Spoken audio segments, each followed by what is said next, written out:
Welcome to Community of the Wild Goose. A couple of things I wanted to let you know about. There is, if you are so inclined and you just can't get enough of Christian mysticism from me, then I'm going to try to remember to do this myself, but there is a class. It's a bit expensive, but if I just wanted to let you know about it, but there's a guy, his name is Carl McColman. And he is really, really good in the area of Christian mystics in the past and Christian mysticism. And basically what a mystic is, don't get freaked out by it. That's why we have to say it in other places, talk and use that kind of language, because really what it's really referring to is not being black and white, not being dualistic either or, but seeing the third thing, seeing a way that maybe you never thought of, seeing the deeper part of us, where you're seeing with your spiritual eyes instead of your physical eyes, opening yourself up to being present. And so the reason why I mention him in particular is because it's going to be an online series talking about Celtic Christianity from that period of time, which is where the wild goose came from. So that's why I mention it. The wild goose was the Celtic Christian symbol for the Holy Spirit, where we're usually typically thinking of the dove. They use the wild goose, and if you look at some of the old Celtic crosses and that aspect of it, you'll see a goose in there.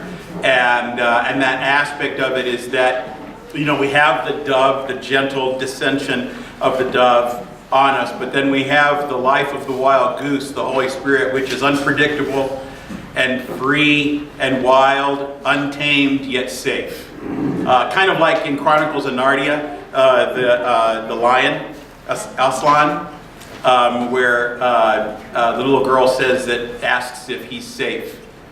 He says, yes, he's untamed, but he's safe. He's untamed, but he's safe. That's the nature of the Holy Spirit. So anyway, Carl McColman, McColman.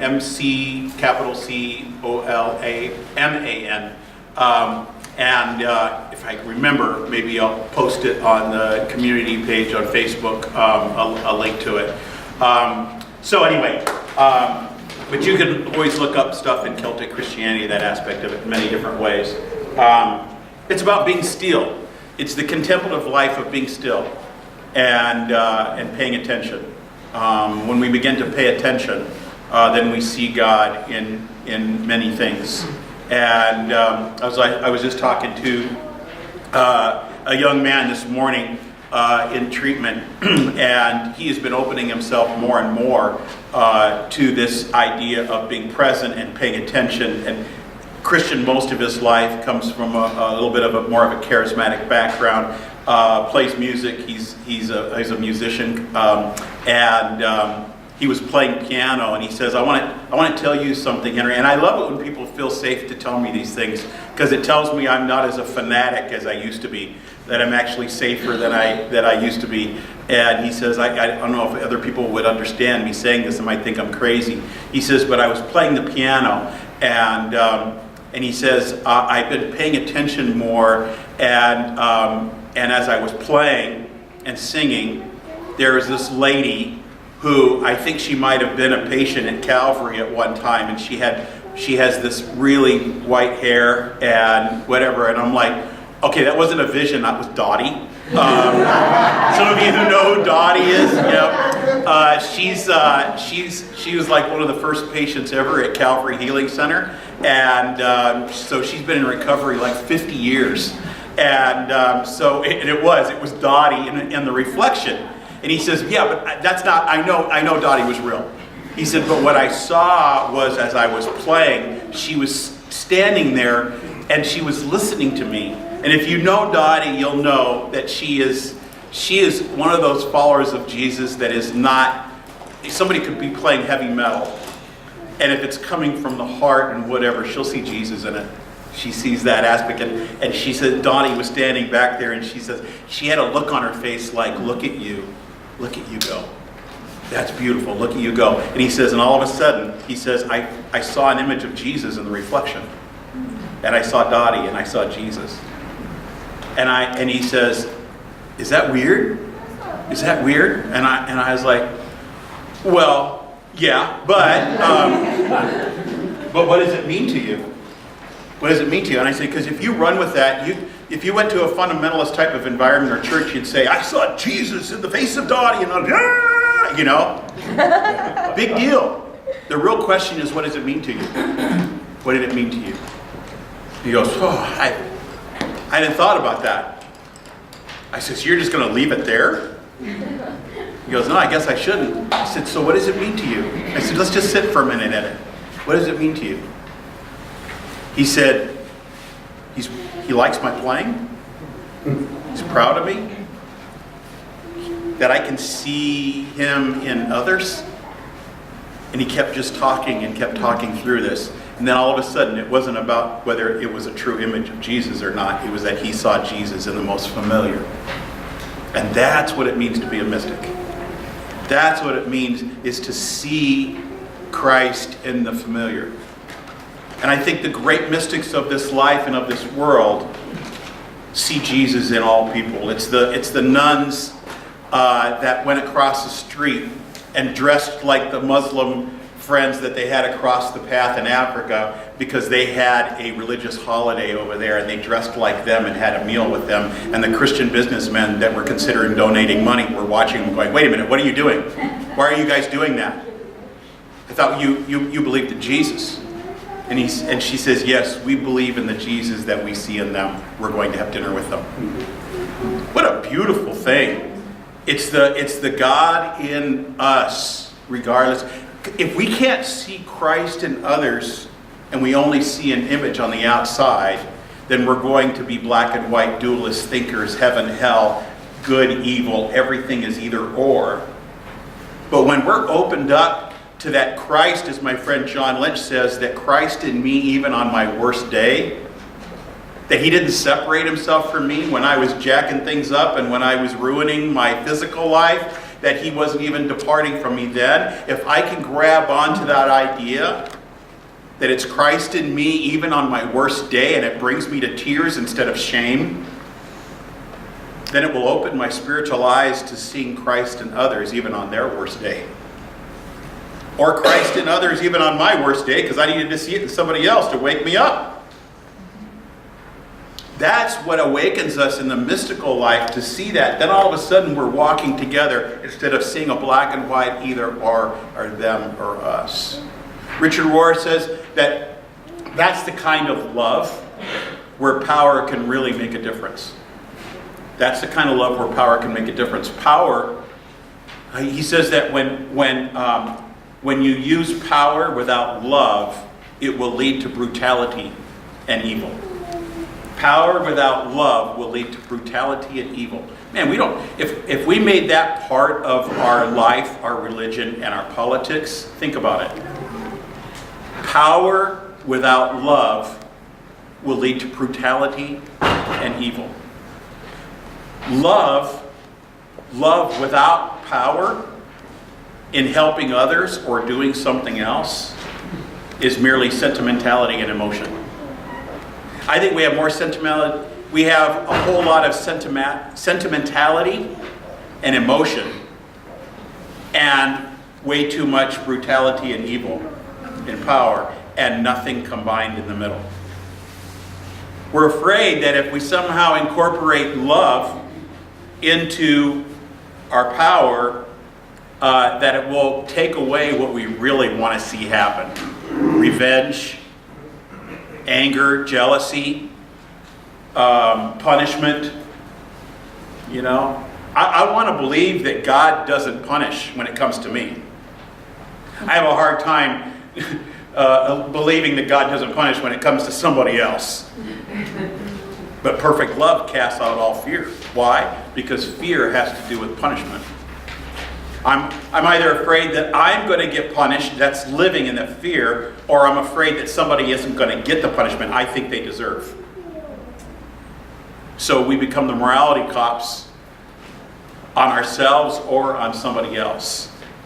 But when we incorporate those two things of power and love together, then we begin to make a difference and influence, and we will not allow it to go towards brutality and evil. That's action. Faith with action is, I believe so strongly in this that I am going to step out of myself and do something. And that has to begin within myself. I have to make those heroic efforts to save my own life. You know, one of the things that I'm learning in my addiction is things that I should have learned a long time ago, but they're opening up to me now in that area, like I keep mentioning the love and the intimacy, and the areas of self-protection that I have had. But one of the things I'm beginning to realize is that by not opening myself up to the risk of love and intimacy, then I'm just creating a protective shell, and I may not be using, drinking, involved in my eating disorders or whatever, but I'm not taking the risk of engaging in this life of freedom, of taking that risk. We've got to use that power that we've been given as adults that we didn't have when we were children. See, you may have been abused, misused, you didn't have control. You were vulnerable. You couldn't make choices. You couldn't prevent your parents from getting a divorce, or you couldn't encourage them to get one and please change. You didn't have any control over where they took you or left you for the night. You didn't have any control over how safe were things around you. Those are intense things I'm saying. And so we were vulnerable and powerless. But now we're adults. But we're behaving like the children. We're behaving like the children who had no choice. That's why it's very dangerous for the AA community to use the word powerlessness without explanation. Because to the one who felt powerless as a child, they're giving themselves to something which will scare the crap out of them. So it needs explanation. Powerlessness is when you give yourself over to something else as God. Powerlessness is when, after I've had the choice to not do something, not go somewhere, not abuse myself, I give myself to that thing, and now I'm powerless. I'm powerless with it. It has power over me. It's because I've assigned that power, and once I give that power away, I cannot with my own mind get myself out of it. I can make another choice.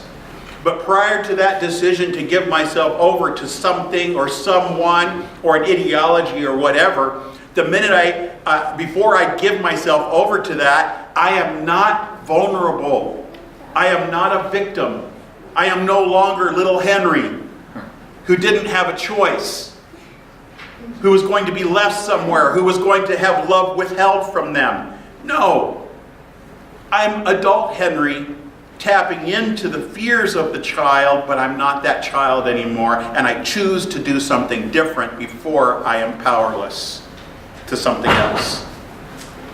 The only sin we have, the only sin there is idolatry. That's the only sin there is. Idolatry is anything that you say is God that is not. Anything that takes over that place. That's why when I work with someone who's an atheist, and we're having a spiritual one-to-one, which is always fun. I love it, because we come to a place when, if we just engage a person and really be curious about what it is that they're saying and they believe, and they say, I don't believe in God. One of the things I've learned from these Christian mystics and the present day teachers like Richard Rohr is, rather than trying to convince, which we do way too much, trying to convince somebody of God, he doesn't need our help. The real question is, what is your definition of God? And most often than not, the atheist will give a description that I can say, yeah, I don't believe in him either. The one you described, I don't believe in that God either. Oh, that's a whole different deal. And if we can just open ourselves up and pray what I like to repeat often, what I call the atheist prayer. God, I don't think you exist. God, I don't know if you exist. Nevertheless, if you do, reveal to me who you are as though for the very first time I'm open. So when that happens, then we enter into a path and a journey of seeking without having to know already. What a relief, isn't it? That I don't have to know before I go on this journey of seeking. That I don't need to trust before I walk with God. That trust will be something that is a natural outpouring of a walk with somebody. That just makes common sense when we look at our lives. We don't trust somebody.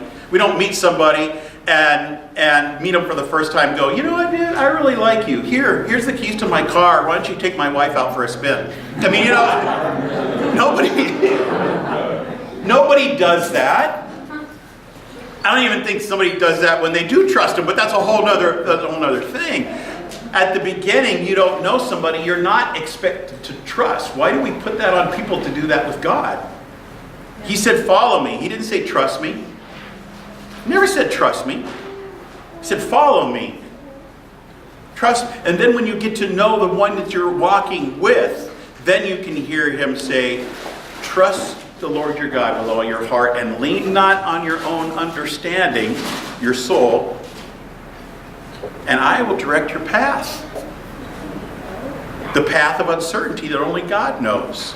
So we've been talking about, before I go there, just a quick little announcement from Jennifer on the donation. We have been taking donations for a couple of weeks. So if you could just update us real quick, Jen. Hi. My lovely wife Heather and my daughter Charlotte are at home today. Charlotte was a little rambunctious, so we didn't want to test it. But just to kind of give you an update, Heather. You're rambunctious and you came anyway. I know. I'm gonna try to keep the containment down, but I'm really close to the donuts, so I can't guarantee anything. But Heather is no longer working with the Mount of Olives thrift store. However, we are still doing community good. And so one of the things is this is a very organic group. It's always changing. If anybody would like to help with this endeavor, please let me know. Or next weekend when Heather's here, let her know. But we are still taking clothing donations. This time, nothing like really that we can take to resale, but we can find places for it. So if you do have furniture, there's a lot of people who are coming out of like halfway houses, three-quarter houses and stuff that we work with and stuff that they need help, with things like that. So if you do have something, keep us in mind and we can probably direct you to an immediate source that could use it. Right now we're looking even though it's 90 degrees out today, we're looking for winter clothes. Winter's gonna be upon us pretty quickly. We're still taking clothing donations because we are actually at our house, we're washing everything now. We're getting it ready and we're putting together outfits and stuff. We're doing outreach, we're working with places like some of the centers, including Calvary, for people who need clothes in there.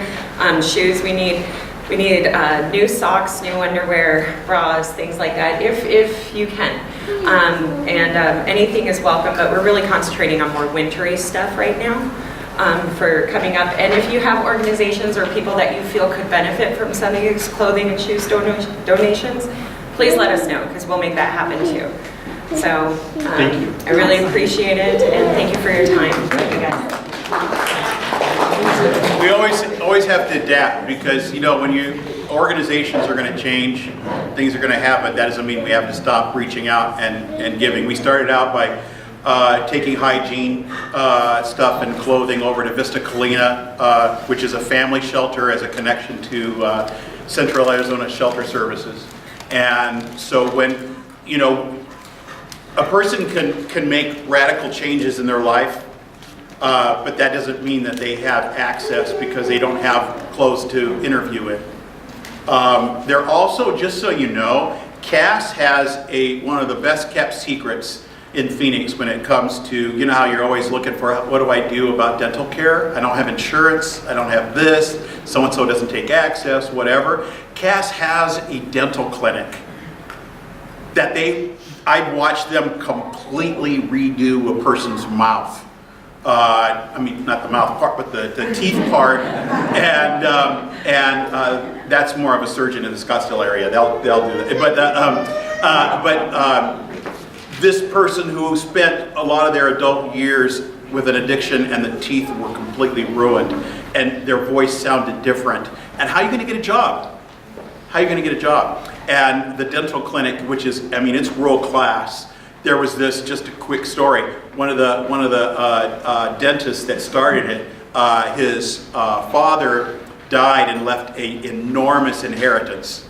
And he used that inheritance to start this dental clinic. And it started out as a little trailer. And now they're helping people. They've got like 40 or 50 dentists that donate their time. And they go in shifts and they're seeing, isn't that cool? So sometimes it's the obstacles that, you know, it's not picking yourself up from your bootstraps, it's getting boots, for God's sake. You know, so nobody can understand that better than those who have come to the end of themselves and are ready to see things a little differently. All right, so anything else? All right, same things. There, yes, Debbie? I just want to let any of the women know who weeks ago, we do have a place established to meet. It's just now establishing a date to get this going. So don't lose patience if you did sign up. Don't think that you didn't get an email, that you were missed. Emails will be going out and all the information will be on there. So just wanted to let you all know that. Thank you. Yeah, Bill. Hi.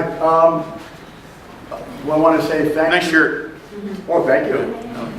I just want to say thank you to everybody that helped set up and break down.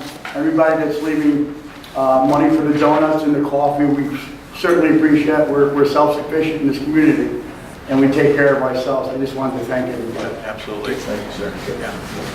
Yeah. Okay, so last week we talked about the body, soul, and spirit. So let me give you like a 2-minute overview because I know there's a lot of new people. And there are some people coming here for the first time that I actually knew prior to this that are in here setting up. And I think that's the coolest thing in the world, that people who've never gone here before actually believe they belong before it even started. And that means something good is totally happening. And that we, yeah, so anyway, that's just awesome. So if you thought you did belong, you do. And so continue. So we talked about the body, soul, and spirit. So if we were to speak in terms of the outer person, the inner person, and the innermost person. So body being the vehicle for your personality, soul being emotions, thoughts. You guys can shout out, fill in the blank if you want. Feelings. What else? The self. Our will. Ego. Okay, the soul is a beautiful thing. It's not a bad thing. It's just that it gets us in trouble when it has become God. When our feelings and our own understanding and our emotions and our own will starts to drive what we believe to be true. Because the only thing that is reliable is to sit in truth, in wisdom, and intimacy. So that intimacy with God. So here's our connection to taking life in and love in and music and romance and that aspect of it. It's the way, it's the expression out of who we are that got somehow twisted in this life because now it's been determining who we are. What I drive, who I'm with, the occupation, the roles that I'm playing, even my own belief system from the outside in has defined who I am. So the spiritual life now is learning how to go back to the garden, so to speak, which is that I am everything I need to be. God in me, and my soul is now expressing out of who I am, not who I wish I were. Because if it's about who I wish I were, then I am waiting all the time to become what I think I need to be. Once I get past this, once I get over this, once I get this amount of money, once I find this relationship, once I lose the weight, then I'm going to live. And the spiritual life is your life isn't really being lived because you're in waiting mode.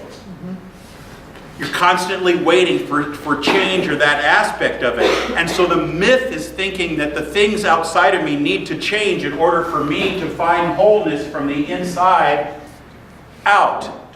You're like, man, Henry, I knew that last Sunday when you were saying it. What happened in between? And I remember one time when I was really feeling it. Do you see what I just did there? If I was feeling it, what was it? Soul. It's whether I believe it even when I'm not feeling it, is what this is about. Even when I'm not, because on the dark night of the soul, you're not going to be feeling it. That's the spiritual life, is to be able to go to that place in the dark night of the soul when I stand on what's true, whether I'm feeling it or not. But our soulful nature, the child in me that is all about what I feel and what I want and what I need is, oh man, well then screw it. Forget it. I'll show them. Yeah, I'll mess up my life and then they'll hear me. Hey, sorry guys, it ain't going to happen. Right? That's the stubborn nature of the soul that says, once I cry loud enough and they hear me, all it does is kick in your insurance if you got it. That's all it does. And everybody else looks at you and goes, oh, poor soul. Well, that didn't work out well. See, the adult, the spirit inside of us says, you know what? I may look wimpy or I may look needy in a world that's trying to hold their own end up and perform. But I'm actually going to speak the truth. I'm no longer the child who is vulnerable. I can take and make a decision about what it is that I'm seeing and what I need. And if it makes you uncomfortable, then I'll just know not to say it near you, but I'm not going to stop speaking. See, I don't need to say it near them or to them because that would be the child wishing they would change by what I'm saying. And I don't even need to do that anymore. I need to live the life that I have and I believe in, not wait until others change. And begin to live that out. Well, then that would make it just me and God in my life, just me and God. Oh, how sad. How sad, just me and God. No, that's the spiritual life. That's the spiritual life. It doesn't mean that you don't need others. We're designed to need and connect with others, but we can't force it, can we? We can't make others love us. Regardless of what the old songs said, I'll make you love me. You really want to do it. You really want to, there's some words to that effect. That was way off, but you know what I'm talking about. You made me love you. Yeah. I didn't want to do it. I didn't want to do it. I did. That's the nature of the soul. That's the nature of the soul. So it's good for writing music and it's good for tapping into this glorious earthly life that we have. That's a gift. But what is also a gift is this connection that's led by the Spirit of truth, regardless of what you're feeling, and your body sits present with it. And that's not something you have to work for to have. That is a gift that you may just not have tapped into. Does that make sense? It's not a goal or ambition or a level system. It's not a waiting for nirvana type of experience. It's the awakening that you already have it and it is a gift. I am now learning to get the body and the soul to go along with the spirit that knows that we have it. So in us we have the big S spirit. I like to refer to it as the big S spirit. It just sounds provocative. Okay? I got the little S spirit that it speaks of in Romans. The spirit of man that was given to me as a connection to God. And that little S spirit is the little S spirit that actually seeks God. It is a connection to God. As Richard Rohr says, it's God in me seeking God.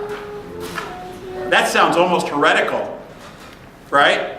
It almost sounds heretical because when we think of God out there, then I need to ask God to come into me instead of realizing that I already have God in me, and it's actually seeking to be connected and connect the dots to the God who is out and in and around and with.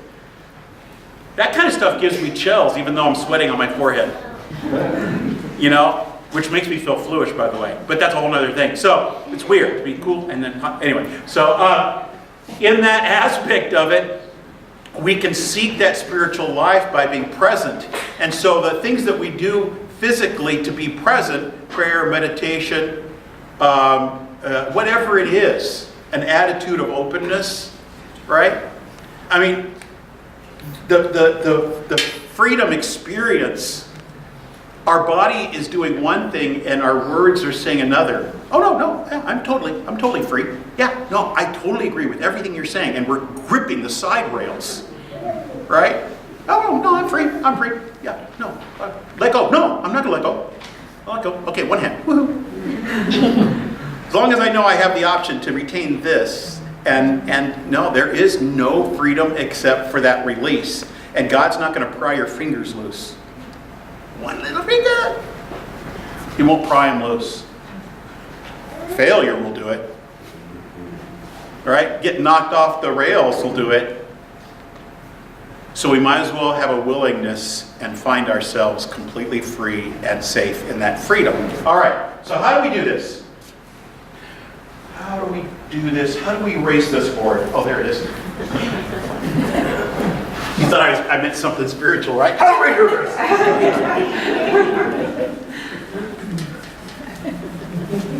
So I teach this often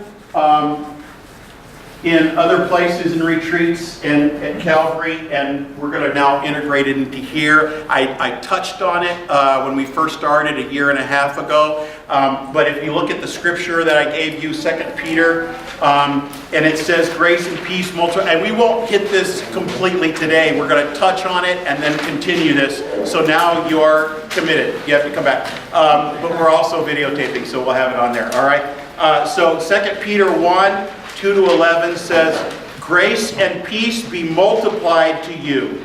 Grace and peace be multiplied to you. So right off the bat, this thing does not stop. It's active, it's moving, it's growing, it's ever changing. I'm learning about grace because grace is what surrounds everything that I'm doing. In my failures and my successes, thank God, grace encompasses me, and it's ever growing. And you know how grace expands? Every time I screw up. I don't slip outside of grace. Matter of fact, the more I screw up, the more grace is needed. So it's ever multiplying. Right? All right. Peace expands the more chaos there is. I can get peace. I can go lie down on one of those overhang rocks at Christopher Creek, you know, and all I can hear is the babbling brook in my ears. And I can lie there. I've done that many times. Lie there and, it's so great. Water is awesome, right? I can get peace standing on the ocean and here I know, you know, and you're like, this is peace. Yeah. Dang it, I got to go home in a couple hours where there's no peace. So I can get that kind of peace. Peace in the midst of chaos, that is a spiritual practice. That's what we're talking about. And so in my chaos, peace ever expands. Grace and peace be multiplied. How is it multiplied? By my mistakes and failures and the chaos, I need to experience more grace and peace. And thank God, is it expanding out. I never step outside of it. It's always a gift to me in my spirit. It's always a gift for me to enter into. Okay? All right. Grace and peace be multiplied to you in the knowledge of God and of Jesus our Lord, seeing that His divine power has granted us everything pertaining to life and godliness through the true knowledge of Him. Don't get tripped up by the words either, okay? The religious words that are in there, the godliness. We're going to get to those in a minute. We're going to talk about that in a minute. A new understanding of those kinds of things. But He's given us everything, honestly? He's given us everything? I don't feel like I have everything. So what am I working for if he's given me everything? Okay, so let's put it in these terms. Let's say that I have a lot of stuff, but I really want to move to Seattle where it rains more than here and live in a neighborhood where there's a bohemian coffee shop nearby where people don't shower very often. It smells very, Rastafari, and it's just like a nice little environment and drink coffee. We're all in. You must have grew up here in Arizona. Yeah, all of us Arizonans were like, please, rain, Noah's Ark, that's not rain, So I think and I imagine that. However, I might change my mind and want to come back. So I don't want to get rid of my stuff. What do I do with it? Storage. I'm going to put it in storage. Is it still mine? Yes, I just don't have access to it. All right? So when you have both that and an inheritance, you have everything you need. You may not just have immediate access to it because he wants you to be free, not carrying your stuff around everywhere you go. You have access to it through Christ, so that's why you have everything you need, because it's who you know, not how much you have. It's who you know. Remember the prodigal son? He wanted his half of the inheritance. Yeah, now I got stuff. Whoa, I got my half of my inheritance. And then he squandered it all. Now he has nothing. What he didn't realize, and even the son who stayed home didn't get it either, because he was mad, because that guy got away with everything. He used it up and he squandered it. And the father says something pretty spectacular. He says, while you're here, everything that I own is yours. Everything that I own is yours. In that body, soul, and spirit, everything. In the soul, we're only hanging on to what is tangible. In the spirit, it's that and the divine more that we are even aware of. Okay, so it's the greater aspects of that. All right. Through the true knowledge of him who called us by his own glory and excellence. All right? God calls us. We don't call God. We are under the illusion that we are calling desperately for God's help without realizing we're actually entering into the call of God, and he has every intention of taking us the rest of the way. We're getting in the flow. We are entering into, God, please help. You now are getting ready to enter into what is already yours. Nobody comes to the Father except that the Holy Spirit draws them. The inner spirit is seeking God and connection. So from the inside out, it's not like I'm God's potential. I have so much potential. That would be just a hard dialogue to have with God. God, I love you. And God responds with, and you have so much potential, Henry. Yeah, but God, I really, really want your love. Well, you know what? Get it together, big guy. Because you got lots of potential. If you could just see what I see when I see you. I hate to say it, but I've actually said that to somebody I loved once. It just kind of gives me the creeps now. God does not see us like that. God does not see us as potential. He sees us as the apple of his eye. Is that the right way to say it? Well, he doesn't really see us as an apple, but I don't know. Bad analogy. But he sees us in the moment as everything that he's ever wanted in a son or a daughter. We see ourselves through our behavior. God sees us through our mere existence. Why? Because you were created out of his glory, and that's connected to God. Just as a sideline, the word glory is spillage, out of which there is plenty. It's an abundance. So if God created us out of his glory, it was out of the spillage of this wonderfulness of what God is that couldn't be contained anymore, and you were created out of that. That's your connection. You're created out of his glory. It's the extra. So he's not incomplete without me. And I don't complete him with me. I am a part of that nature of God. It's the flame that doesn't lose anything when you light another candle. You know, nobody lights another candle and goes, oh, wow, way to go. You took all the light out of my candle. It's dimming out now, thanks. But don't we treat love like that? You know, if I somehow love this one, I don't love that one, or and love is that phenomenon of God's glory and that image of fire that it lights another thing, but it doesn't take away from the brightness of what it is. That's God's glory. So by His glory and excellence, for by these He has granted to us His preciousness and magnificent promises, so that by them you may be partakers of the divine nature. And if you remember, that was the purpose in life that I talked about. The reason why we were created, to be the recipient of all of God's love with no expectations. And then our purpose in life is to participate in God's divine nature.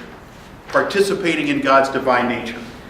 It's like one of the ladies this morning said, Henry, I just wanted to tell you, this is my last day. I wanted to tell you how, and I knew her well enough that I could mess with her a little bit, but she says, I want to tell you how valuable, and I go, I did nothing. And she goes, no, I know, you're so humble and whatever. She goes, I go, I did nothing. It's all you and God. It's all you and God. And I'm not saying, you know, the athlete at the end of the game, oh, the glory of God, he was on our side, not theirs. Not that aspect of it, you know, but the idea that when she leaves and we're not together, she still has everything she needs. I just got to participate in God's divine nature. But he's fine on his own. Okay? We don't need anything from each other except for that we get to play together, and that's how God reveals Himself, is through each other. He chooses to do it through us. He doesn't need us. Does that make sense? He's choosing to do. So when I don't choose to be in intimacy with God and participate in His divine nature, I'm not doing what He designed us to do, which was to reveal God's nature with each other. When I'm in my self-centeredness and in my fears and in my anger and in my own self, I am no longer participating in God's divine nature. I've become my own God. It's all about me. And that's the human nature. And that's why we want to begin to participate in the divine nature. Having escaped the corruption that is in the world by desire. For this very reason also applying all diligence. So the desire is not bad, although, you know, in some other types of religions they would say desires are bad. I don't necessarily see the badness of desire. I just see it more as a result of suffering being the result of desire. We suffer because we have desires. You can't separate the two. Okay? We try to separate the two by our soul wanting to numb the pain, drink it away, medicate it, get involved in toxic relationships. We want to numb the pain and have it taken away. But in reality, we can't remove suffering and only have love. We can't remove suffering and only have this participating in God's divine nature. We can't separate suffering and desire. Just to put it in context, when somebody dies and we really wanted them to not die, we suffer, right?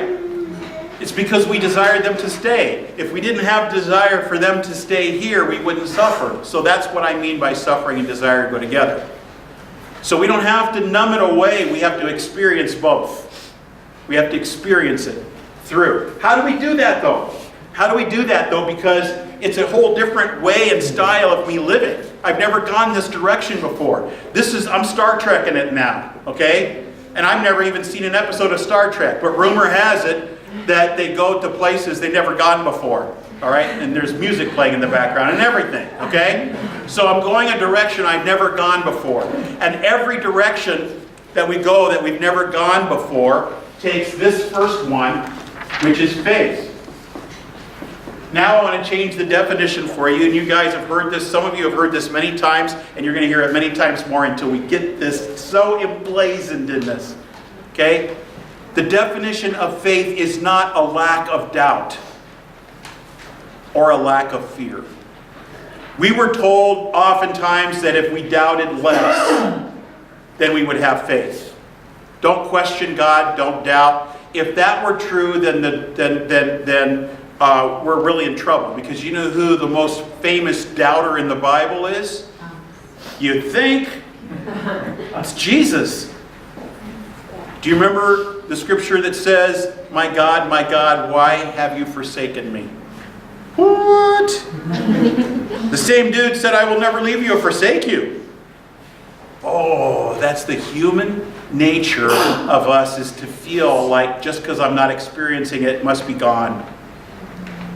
So we're going to feel that intensely. And if Jesus felt that and it was okay with the Father, I think he can handle my doubt.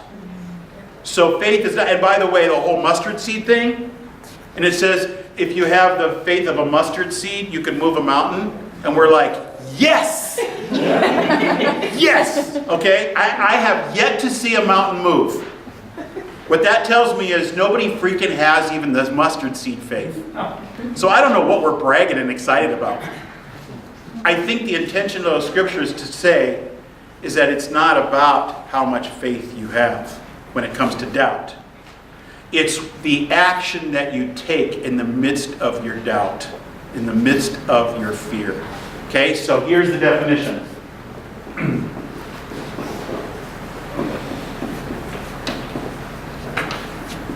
Action taken in the face of great fear and doubt. Action taken in the face of great fear and doubt. So that's the first place. Everything we do begins with ignorance. That's a harsh way of saying innocence. We don't know. We don't know. That's how we start. Action taken in the face of great fear and doubt. And I can tell this is going to take many series to get through this whole thing, because we've just touched on the first word. But that's okay, because that's what this is for. You know, most of my times with people, I only get an hour and I never see them again. So we pour in a lot to an hour. We pour a lot into a few hours. I have to remember that this is a community and we continue. It's an ongoing story. I don't need to walk out of this movie and hope that everything's going to work out. Let's work on this stuff together. Try this out during the week. Become an observer of yourself, an observer of others.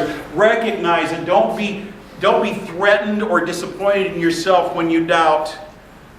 Make note of it. Become an observer of it. Be curious about it. Write about it. Journal about it and go, wow, that's true. I'm human.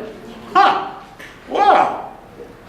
I'm not helping Jesus on the raising people from the dead thing, but I'm sure sharing in his doubt.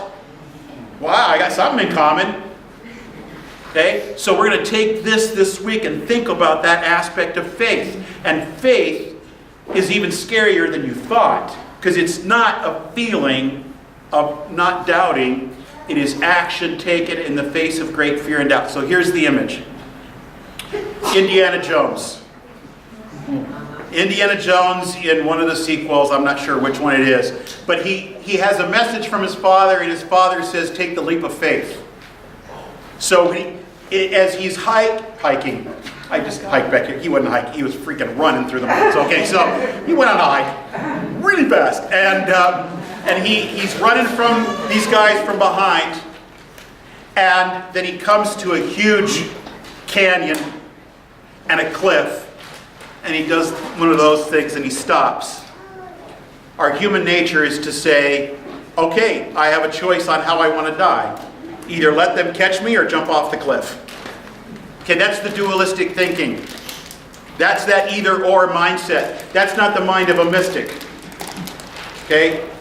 The mind of a mystic says there must be a third way that I can't imagine or think up what is going on. A really, really cool mystic says, like the monk that fell from the branches hanging on the cliff, ooh, a strawberry. Okay, that's a whole other deal. All right, that's a piece I don't think I'll ever experience in this lifetime. So he's at the edge of the cliff. He remembers his father's words. Take a step.